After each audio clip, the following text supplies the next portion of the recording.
My family thinks the local police will always protect them. They haven't met the federal agents building cases across 4 states. In my family, the men expected one daughter from each generation to live in our soundproof basement as the family punching bag. My grandfather built the room himself in 1962. He'd grown up watching his father hit his mother unconscious, watching his brothers terrorize their wives. So he invented what he called the feminist solution. One girl, chosen at 16, would absorb all the family's violence. The chosen one wore a locked silver anklet and lived in that basement 24/7. Whenever someone felt angry, stressed, or cruel, they had a designated target. My grandfather genuinely believed this protected other women in the family from random violence. 3 generations of men had grown up with this system. My father, my uncles, my older cousins, they'd all been taught from childhood that the basement girl existed for their anger. They'd accompany their fathers downstairs, learning which strikes left marks and which didn't. By adolescence, they had their own keys, and I would have called the police, but they scared me out of it. Instead of hearing bedtime stories as a child, they'd tell me stories about the foster care system, about how if I called the police, I'd end up there, where they'd rape me to death. And it's not like the women didn't participate in the feminist solution either. My grandmother selected the victims. My mother prepared the ankle ceremonies. My aunts delivered the meals through the slot, telling younger girls this was an honor and a necessity. They believed it. Without the anger room, they said, imagine how much worse things would be. I was 8 when my Aunt Sophia was chosen. I watched them lead her to the basement on her 16th birthday, watched her parents hand over their own daughter like a sacrifice. The tradition was specific. The girl served from age 16 until death or incapacitation. Then the next was chosen immediately. No gaps allowed. My grandmother kept meticulous records. Which girl served when, for how long, their performance ratings. She showed me once, proud of the organization. When I was 13, my Aunt Sophia was replaced with Elena. Every morning, my uncle visited before work. Wednesdays were my father's scheduled time. Weekends belonged to my grandfather. The women visited too, though less frequently. All the family's frustrations funneled into that room. It was around this time that I was finally smart enough to find something that changed everything. The heating vents connected every room in the house, and through them, I realized I could hear Elena begging. I heard the scheduled visits. I heard my grandmother explaining to my 9-year-old cousin Maya that she might be blessed with selection one day. That's when I started recording everything. 6 months of evidence hidden in the vents. I recruited 8 younger cousins who didn't want to be chosen. Nina mapped the ventilation system. Vera learned to pick locks. We dropped medical supplies to Elena and documented her injuries through the grates. The breaking point came at our annual Christmas dinner. My grandmother stood with the ceremonial selection bell. Elena had served well, she announced while pointing out her multiple severe injuries. It was time to choose her replacement. Her eyes settled on 9-year-old Maya, who smiled back, not understanding. I stood up and played 6 months of recordings through hidden speakers. The room erupted, but while family members screamed and tried to stop me, Vera had already called 911. The other girls formed a protective circle as evidence flooded the room. Audio of beatings, photos of the room, documentation going back decades. My family couldn't believe I'd betray the feminist solution. Even as police led them away, they insisted this system prevented worse violence. My grandmother kept repeating, we were protecting the family, one sacrifice to save many. But they'd been so confident in their tradition, so certain of their righteousness, they never imagined anyone would defy it. They fought until the end, hiring lawyers, claiming religious freedom, insisting the chosen girls volunteered. The arrests were quick and quiet. 17 family members were charged. That's when I truly realized how messed up our tradition really was. My family hired the best lawyers money could buy. 3 weeks later, we were in court. The judge reviewed all our evidence. Then he looked up with dead eyes. Case dismissed, he said. I saw it then, the scar on his wrist, the same mark all the men in my family wore. The scar caught the light as Judge Harrison gathered his papers. My hands shook as I watched him stand, watched my family members embrace their lawyers with relief flooding their faces. Elena swayed on her feet in the witness chair, her medical records scattered across the prosecutor's table like discarded trash. I grabbed the prosecutor's arm as he packed his briefcase. He yanked away without meeting my eyes, muttering something about jurisdiction issues. The bailiff ushered us toward the exit while my grandmother smiled triumphantly from across the courtroom. My father clapped my uncle's shoulder, both men already pulling out their phones. Outside the courthouse, reporters clustered around my family's legal team. I heard fragments of their statement about false accusations and troubled youth seeking attention. My cousins huddled near me, Nina's small hand gripping mine so tight her nails left marks. Vera kept glancing at the courthouse doors like she expected police to burst through and fix this impossible reversal. 3 hours later, my phone buzzed with photos from my aunt's social media. My entire family celebrated at Marcello's, their favorite Italian restaurant. Champagne glasses raised, my grandfather's arm around Judge Harrison's shoulders. The judge's silver bracelet glinted next to my grandfather's matching one. The caption read, "Justice prevails. Family stays strong." Elena collapsed in my apartment bathroom that night. The paramedics said her blood pressure had spiked dangerously high. As they loaded her onto the stretcher, she kept whispering about going back to the room, about how they'd make her pay for speaking up. I rode with her to the hospital, holding her hand while she drifted in and out of consciousness. The next morning brought 23 missed calls from unknown numbers. The first voicemail was just breathing. The second contained whispers about keeping family business private. By the 5th message, the voice clearly stated that some girls never learn their lessons. I changed my phone number that afternoon. 2 days passed in a blur of hospital visits and locked doors. Elena stabilized but refused to eat, convinced they'd poison her food. The younger cousin's parents had already started pulling them out of school, claiming family emergencies. Vera's mother showed up at my apartment demanding I stop filling her daughter's head with lies. The package arrived on the 3rd morning. No return address, just my name printed in block letters. Inside, photocopied bank statements spilled across my kitchen table. Monthly transfers from my grandfather's business account to Harrison Financial Consulting. 15 years of payments, always the same amount, always on the 1st of each month. Beneath the statements were photographs. Judge Harrison at my cousin's baptism wearing the ceremonial silver bracelet reserved for inner family. Harrison at my grandfather's 70th birthday, standing among the men who had keys to the basement. Harrison's signature on court documents dismissing 3 other cases my family had faced over the years. I drove straight to the district attorney's office. The secretary looked up from her desk, her fingers pausing over her keyboard. When I explained why I needed to see the DA urgently, she smiled apologetically. He was out of town indefinitely, she said. Family emergency. As she reached for her appointment book, her sleeve wrote up. A thin silver chain circled her wrist, delicate but unmistakable. I backed out of the office, my evidence clutched against my chest. In the parking lot, my hands shook too badly to unlock my car. A security guard approached, asking if I needed assistance. His concerned expression seemed genuine until I noticed the silver tie clip shaped like our family crest. That night, my apartment windows shattered while I was at work. My neighbor, Mrs. Chen, called to report the break-in, her voice trembling as she described the glass covering my living room floor. Nothing was stolen, but someone had left a photo on my coffee table. Elena in her hospital bed, taken from outside her room window.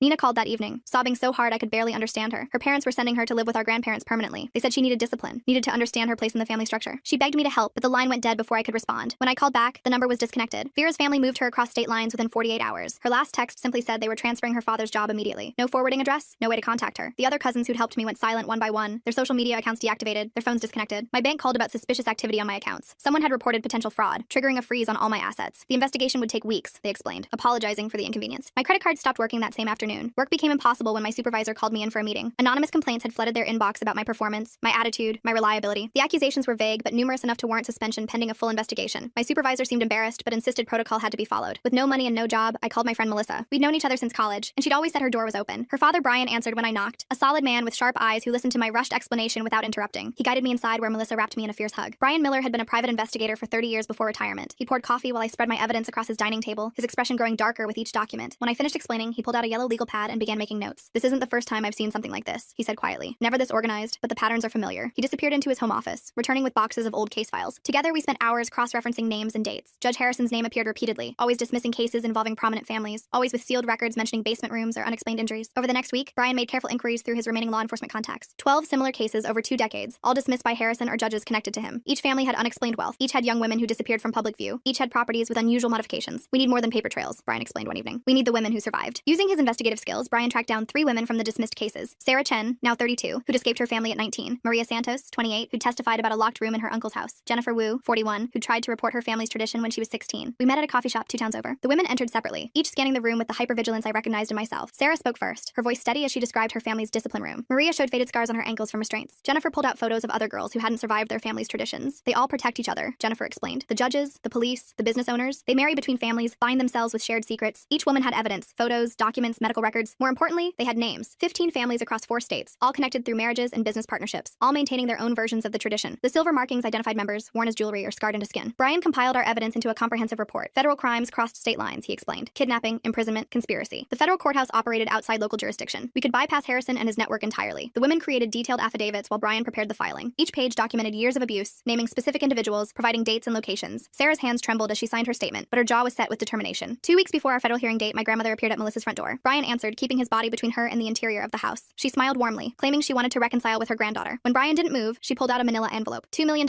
she said loudly enough for me to hear from the kitchen. A trust fund for my granddaughter if she reconsiders this foolish path. I stepped into view, meeting her cold eyes. The warm grandmother act evaporated instantly. Her face twisted with disgust as I shook my head. She leaned forward, her voice dropping to a hiss. You stupid girl. The tradition continues with or without you. We've already selected Nina as Elena's replacement. The ceremony is next week. My blood turned to ice. Nina was only 9 years old, the same age as Maya, but she'd helped me, made herself a target. I lunged forward, but Brian caught my arm, holding me back as my grandmother walked calmly to her car. We need a plan, Brian said firmly. If we act rashly, we lose everything. But I couldn't wait. That night, I drove to my grandparents' house, parking a block away. The basement window glowed faintly. Using skills Vera had taught me before she disappeared, I picked the lock on the cellar door. The familiar smell of damp concrete filled my nostrils as I descended. Nina sat in the corner of the soundproof room, a silver anklet already locked around her ankle. She looked up with hollow eyes, already beginning the dissociation that Elena had perfected. I rushed to her, examining the lock while she whispered about the ceremony, about how grandmother said it was an honor. Footsteps echoed overhead, multiple sets, moving with purpose. The ceremony was starting early. I pulled out my phone, starting a live stream on social media as I worked on the lock. The pics slipped in my sweaty hands while voices grew louder above us. The basement door opened just as the anklet clicked free. My father descended first, followed by my uncles and grandfather. They stopped short, seeing me crouched beside Nina. My phone continued recording, the live viewer count climbing rapidly. Step away from her, my grandfather commanded. I pulled Nina behind me, keeping the phone raised. Thousands of people are watching. They see everything. My uncle rushed forward. I dodged, but more family members poured down the stairs. Someone grabbed my wrist, trying to wrestle the phone away. Nina screamed as my aunt reached for her. The room erupted into chaos, bodies pushing and shoving in the confined space. Car doors slammed outside. Brian's voice boomed from the top of the stairs, accompanied by unfamiliar ones announcing themselves as federal marshals. The family members froze as agents in tactical gear flooded the basement, weapons drawn but not aimed. We've been monitoring this stream, the lead marshal announced. Everyone remain where you are. The arrests happened efficiently this time. Federal agents documented the room, photographed the ankle restraints, bagged evidence with practiced precision. They'd been building their own case since our filing, Brian explained later. My live stream provided the probable cause they needed for immediate intervention. The federal trial began 6 months later. Without local interference, the full scope emerged. 15 families maintaining abuse traditions for generations, protected by place judges and officials throughout the system. Each family contributed to a shared fund that paid for legal protection and silence. Judge Harrison's arrest made headlines when investigators found detailed records in his home safe. 3 other judges fell with him, along with 2 police chiefs and numerous city officials. They all bore the silver markings. All participated in protecting the network. My family received sentences ranging from 20 years to life. My grandfather would die in prison, as would my father. The grandmother who'd selected victims for decades received 40 years. The other families faced similar fates as survivors came forward, emboldened by our success. Elena spent months in therapy, slowly reclaiming pieces of herself. The younger cousins were placed with carefully vetted foster families who understood trauma. Nina lived with a family 2 states away, but we video called weekly, watching her slowly learn to smile again. I returned to school for my social work degree, focusing on family trauma and cult dynamics. My desk at the internship displayed one photo, Nina and me outside the federal courthouse the day we testified, both of us finally free from the silver anklets that once marked us as future victims. The family house was seized during asset forfeiture. Federal investigators spent weeks examining the property. In the sub-basement behind a wall my grandfather had built, they found remains. 8 women dating back to the 1960s, the ones who hadn't survived their selection. Their families had been told they'd run away. Letters arrived monthly from various prisons. My relatives called me traitor, destroyer, ungrateful child. I kept them all, filed neatly in a box labeled evidence of no remorse. They served as reminders that breaking the silence hadn't just saved Nina and Elena. It saved generations of girls who would never know that soundproof room existed. Brian helped me understand that true courage meant facing systems larger than yourself. The network had seemed invincible, protected by power and tradition. But evidence, persistence, and federal law had brought them down. Every family's secret room now stood empty, their traditions finally broken. My phone rang constantly with calls from survivors in other states, women who'd seen the trial coverage and recognized their own family's patterns. I guided them to resources, connected them with attorneys who wouldn't be bought. The network had been vast, but so was the community of survivors rising to dismantle it. Some nights, I still heard echoes of Elena's cries through imagined vents, but then I'd remember Nina's laugh during our last call, or see another survivor's testimony bring down another family's tradition.